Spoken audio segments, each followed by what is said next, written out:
The scenes which follow are taken from a communist propaganda film, now being shown in America for the first time. This is what they are saying about you.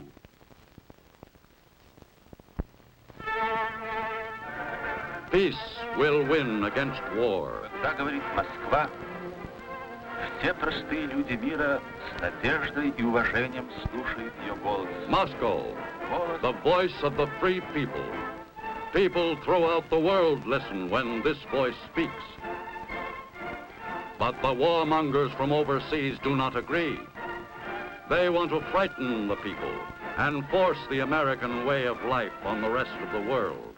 What is this glorified so-called American way of life? Let us take a look at their cities, their recreation. This is wrestling, American style.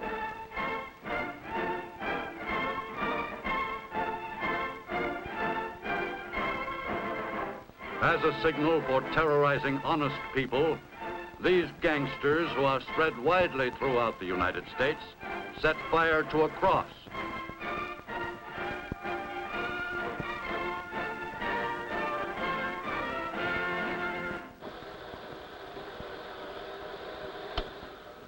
This is John Daly. Those scenes came from a Russian film currently being shown behind the Iron Curtain. I would like to report to you on a serious situation facing the free world today. The situation is a paradox. America has welcomed delegations from communist countries. Russian farmers, Soviet journalists. Communist smiles have made world headlines. But party chief Khrushchev, seen here complete with smile, recently said, "If anyone believes that our smiles mean abandonment of the teachings of Marx and Lenin, he deceives himself poorly." These teachings boil down to one thing: communist world domination. Lenin put it this way: "It does not matter if 3/4 of mankind is destroyed. All that counts is that the last quarter is communist."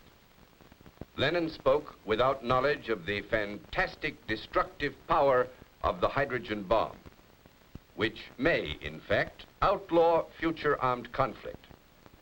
But whether this is true or not, there are signs that the Kremlin is already intensifying its use of another weapon, communist propaganda, which left unchallenged could speed up their goal of world domination.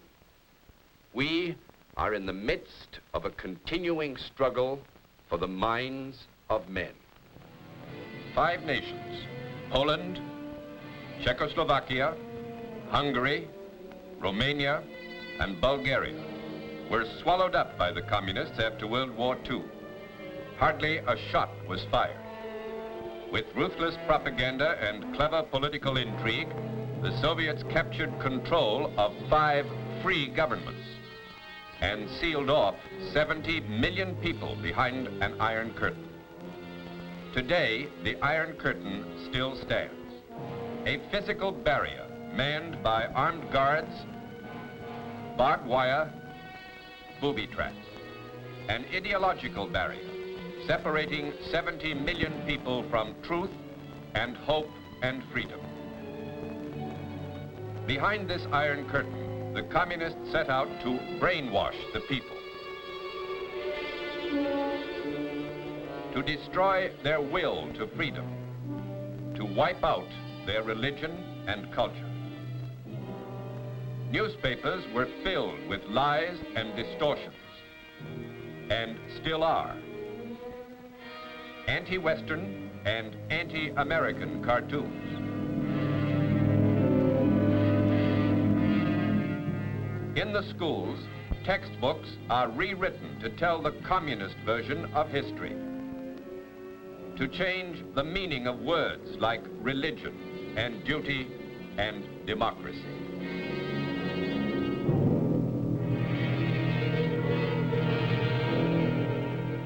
14-year-old Polish children learn from textbooks like these that American propaganda, following Hitler's example, persuades the working people that they belong to a master race and that other people must humble themselves before Americans.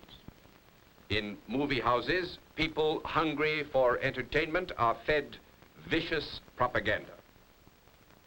Comrade Stalin repeatedly stated that peaceful coexistence of the Soviet Union with the capitalist countries was possible. But the warmongers from overseas do not agree. Behind the so-called Statue of Liberty, American capitalists are producing atomic bombs. These are military factories surrounded by barbed wire and guards. Strikes are on the increase. A familiar sight, surplus milk and coffee thrown away so as to keep prices high. Here the pampered dog of a millionaire. And here the unemployed stand in line to get some slop. This is the real American way of life. Today, starvation and poverty. Tomorrow, chaos. As you have seen, reporting to the communists means distortion. But that is what people in the captive countries hear and see. And it's all they would hear and see if the free world could not pierce the Iron Curtain with words of truth. But the free world does pierce the Iron Curtain. From headquarters in Munich, a powerful radio network, Radio Free Europe, operates 29 broadcasting and relay stations in West Germany and Portugal. Broadcasts are beamed behind the Iron Curtain as many as 20 hours a day. One transmitter is 14 times as powerful as the largest station in America. It has to be powerful because the communists spend more money trying to jam reception than Radio Free Europe spends in broadcasting. To gather information for its broadcasts and to counter communist distortions, Radio Free Europe monitors 35 communist stations daily. This requires highly specialized equipment and experienced personnel.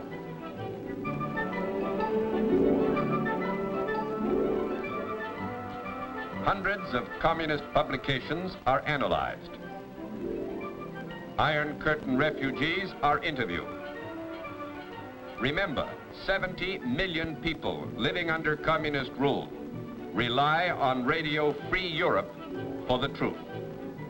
Radio Free Europe gives them news about their own villages. It brings them laughter.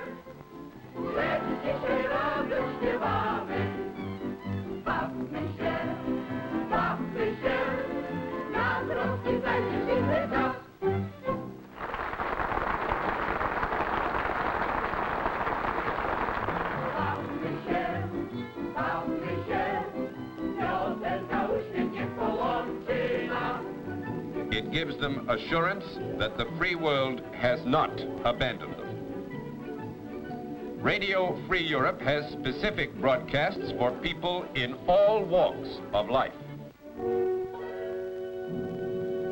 Coordinated with broadcasts over Radio Free Europe, balloons launched by Free Europe Press carry millions of miniature newspapers into the satellite countries.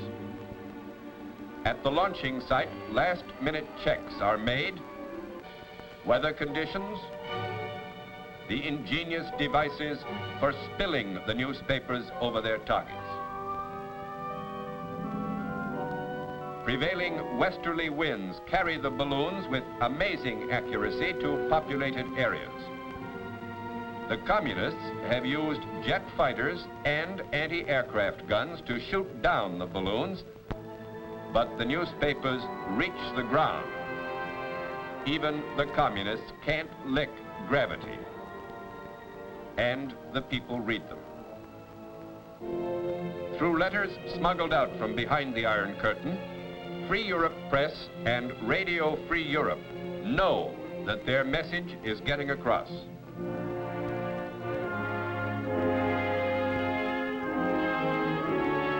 The effectiveness of the broadcasts and miniature newspapers can be measured in many ways. A drastic shakeup in high Polish government circles followed a series of broadcasts by this former official in the security police who defected to the West. His disclosures of corruption in the terrorist organization resulted in an easing of police pressure on the Polish people, a victory over their Russian rulers. Strict security measures are necessary at all Radio Free Europe installations because of communist threats and actual attempts at sabotage. The truth hurts behind the Iron Curtain, and the communists want desperately to silence the truth. More than 80% of the captive people hate their puppet rulers and long for the day when they can again choose their own destinies. A few risk their lives to escape tyranny, and sometimes the despair of those still living under communist rule drives them to reckless action.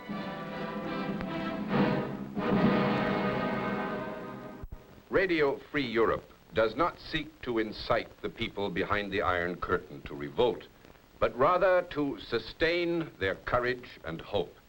Its message is effective because captive peoples know it has the support of the American people, donating their dollars to the Crusade for Freedom, which supports Radio Free Europe and the Free Europe Press. I would like to quote Comrade Khrushchev again. He said, "Those who wait for the Soviet Union to abandon communism must wait until a shrimp learns to whistle." Supporting Radio Free Europe is your way, a peaceful and effective way to help teach the communist shrimp to whistle. The Crusade for Freedom deserves the support of all Americans. And now, a few words from a charter member of the Crusade for Freedom, the President of the United States. I have long given the Crusade for Freedom my strong endorsement. I did that because I am familiar with its purposes and its operations. I know the people who run it, and perhaps most important, its hard-hitting effectiveness as an independent American enterprise. I know that our country and our friends behind the Iron Curtain can count on you for active participation and leadership in this most critical of all battles, the winning of men's minds. Without this victory, we can have no other victories. By your efforts, backed up by America, we can achieve our great goal, that of enabling us and all the peoples of the world to enjoy in peace the blessings of freedom.